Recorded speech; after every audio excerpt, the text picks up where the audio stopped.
in blue for me and you. And I think to myself, what a wonderful world.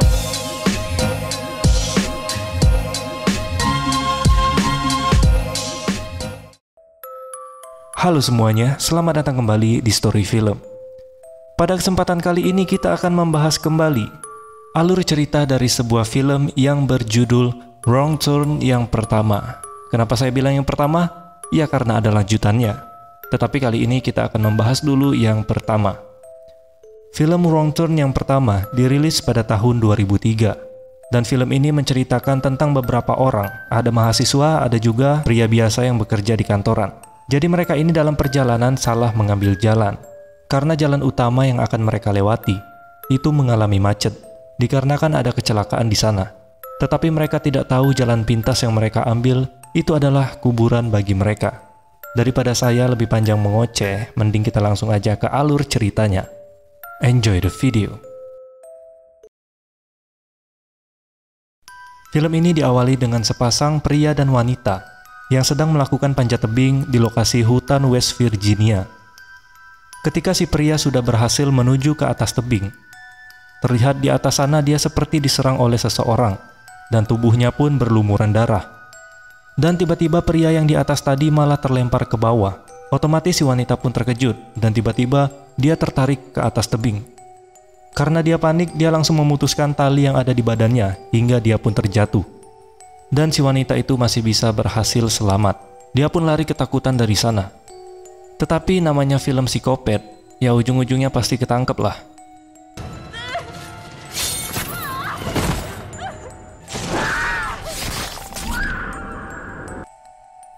Kemudian scene berganti ke salah satu pria yang bernama Chris Flynn. Dia sedang mengendarai mobil melintasi pegunungan West Virginia. Sepertinya Chris ini agak terburu-buru karena dia ada pertemuan yang penting. Tetapi jalan yang dia lewati mengalami macet yang sangat panjang. Dikarenakan ada sebuah tangki traktor yang bocor yang menumpahkan bahan kimia di sepanjang jalan. Sehingga kemacetan tersebut diperkirakan akan memakan waktu hingga berjam-jam. Karena si Chris terlihat terburu-buru, dia pun akan mencari jalan pintas yang lain. Ketika sedang dalam perjalanan, Chris mampir ke sebuah pom bensin yang sepertinya sudah tidak diurus lagi. Dia ingin menggunakan telepon umum yang ada di sana. Di sana Chris bertemu dengan seorang pria yang terlihat mencurigakan. Chris pun langsung meminjam telepon umum di sana untuk menghubungi seseorang. Chris juga melihat sebuah peta kecil untuk mengetahui jalan pintas yang akan dia ambil.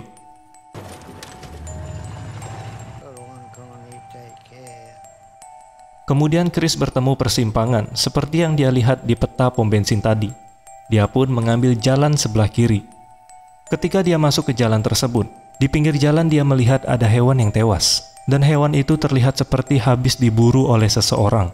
Dan tiba-tiba Chris menabrak sebuah mobil yang terparkir di pinggir jalan. Ternyata mobil itu milik para remaja yang sedang ingin berkemah. Kemudian Chris bertanya kenapa kalian memarkirkan mobil kalian di pinggir jalan.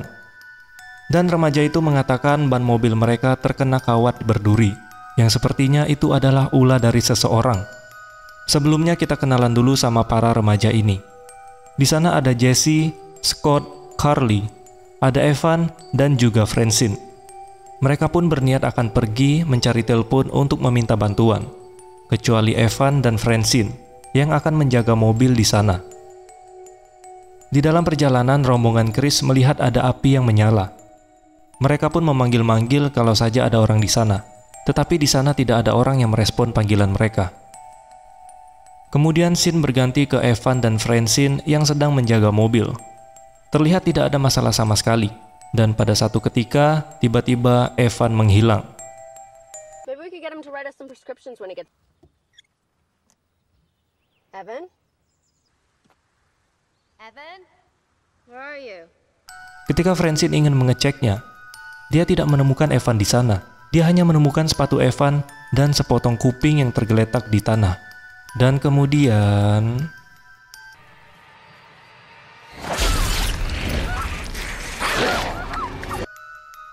Kembali lagi ke rombongan Chris.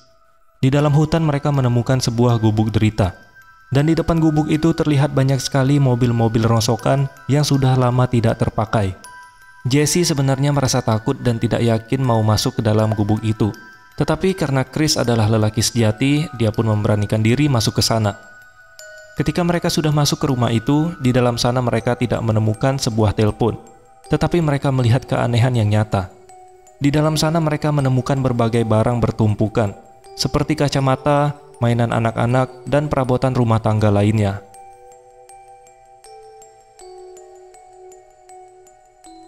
Mereka juga menemukan banyak kawat berduri. Kawat tersebut mirip seperti kawat yang membocorkan ban mobil mereka.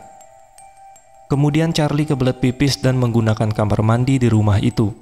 Di dalam kamar mandi yang sangat kotor, Charlie menemukan banyak gigi yang dikumpulkan di dalam sebuah toples, dan di dalam bathtubnya ada potongan tubuh manusia. Chris juga menemukan potongan-potongan daging yang aneh di dalam kulkas. Mereka pun merasa ada yang tidak beres di rumah ini. Ketika mereka ingin pergi dari rumah itu, tiba-tiba para psikopat pun pulang, dan mereka terjebak di dalam sana. Kemudian para psikopat itu masuk ke dalam rumah dengan membawa mayat Francine.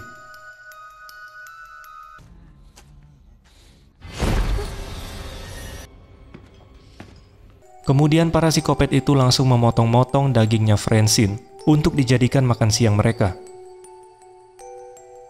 Ketika para psikopat ini perutnya sudah penuh dan kenyang, mereka pun tidur siang. Pada kesempatan inilah, Chris dan rombongannya berusaha pergi dari sana.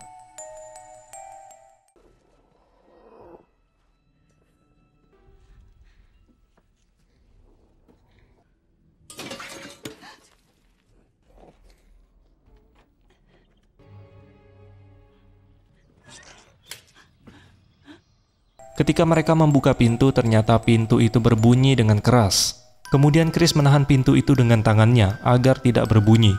Ketika Chris ingin keluar, tiba-tiba psikopat itu pun bangun.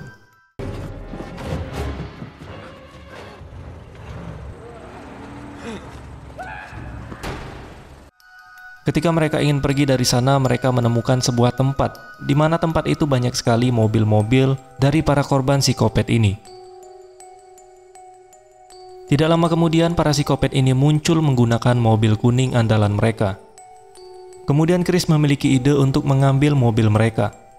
Dan di sini Chris akan memancing perhatian mereka. Tapi sayangnya kaki Chris tertembak oleh salah satu psikopat.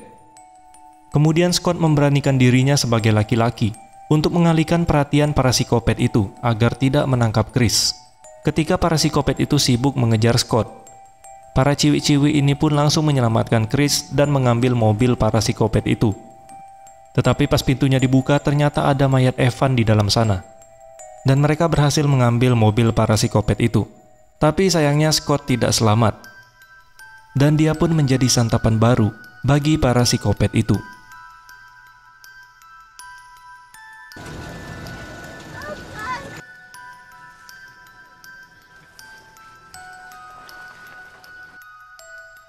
Singkat cerita, ketika mereka ingin pergi dari sana, tiba-tiba mobil mereka terjebak.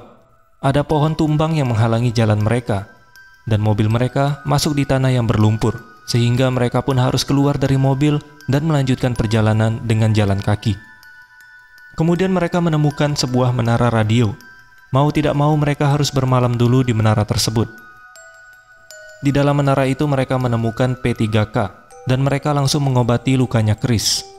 Kemudian lagi enak-enaknya istirahat. Tiba-tiba 3 psikopat ini sudah berada di bawah menara dan masih mencari mereka. Tetapi para psikopat ini tidak mengetahui kalau mereka bertiga berada di atas menara. Hingga pada akhirnya, radio di dalam menara itu pun berbunyi sangat keras, sehingga para psikopat itu pun mengetahui mereka ada di dalam menara. Mereka pun berusaha menutupi jalan masuk dari menara itu. Tetapi para psikopat ini bukan hanya sadis, mereka juga pintar. Jadi mereka membakar menara itu, sehingga memaksa Chris dan lainnya untuk keluar dari menara. Karena mereka tidak mau terpanggang di dalam menara, mereka pun loncat dari menara dan bertengger di atas pohon.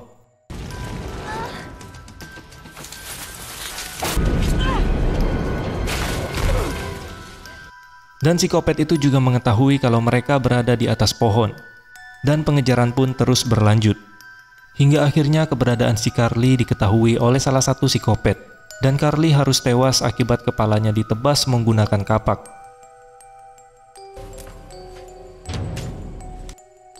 Sekarang tinggal tersisa Chris dan Jesse. Mereka pun berencana menyingkirkan psikopat yang berada di atas pohon. Dengan cara menyelepet muka psikopat itu menggunakan ranting pohon, dan Jesse akan menjadi umpannya.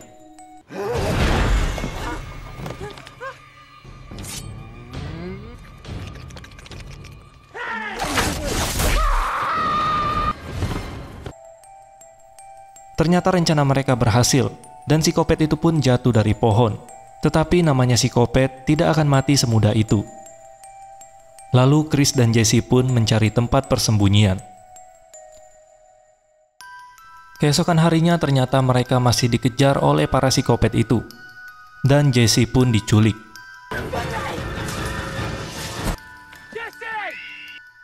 Kemudian Chris melihat ada polisi yang melintasi jalan itu. Dia langsung memberhentikan polisi tersebut dan meminta pertolongan. Tetapi polisi ini tidak percaya dengan perkataan Chris. Hingga pada akhirnya, Chris pun langsung bersembunyi, dan polisi itu menjadi santapan baru bagi para psikopat. Psikopat itu pun membawa mobil polisi untuk pulang ke rumah. Kemudian Chris mengikutinya dengan menggentol di bawah mobil itu untuk menyelamatkan Jesse. Ketika psikopat itu sudah sampai di rumah dan mengurus tangkapannya, terlihat Jesse sudah disekap dan sepertinya mau diperkaos oleh psikopat. Chris pun langsung menabrakkan mobil polisi itu dan bertarung dengan para psikopat.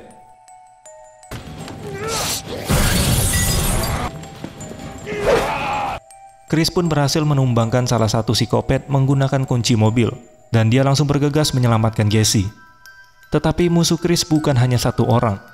Mereka kesusahan untuk melawan para psikopat itu. Kemudian Jesse berhasil memanah salah satu dari psikopat. Kemudian datang lagi psikopat yang terakhir. Dari tingkahnya kelihatan psikopat ini agak ngeselin. Dan pada akhirnya Jesse berhasil mengapak psikopat itu. Tetapi namanya psikopat ya harus kuat lah. Dan ternyata mereka pun belum tewas. Kemudian Chris mengambil senapan yang tinggal satu peluru dan meledakkan rumah tersebut dengan menembak gas yang ada di mobil. Dan pada akhirnya Jesse dan Chris berhasil selamat dan mereka berdua pergi dari sana. Pada malam hari polisi baru sampai ke rumah psikopat yang sudah hancur. Dia pun memeriksa TKP dan kemudian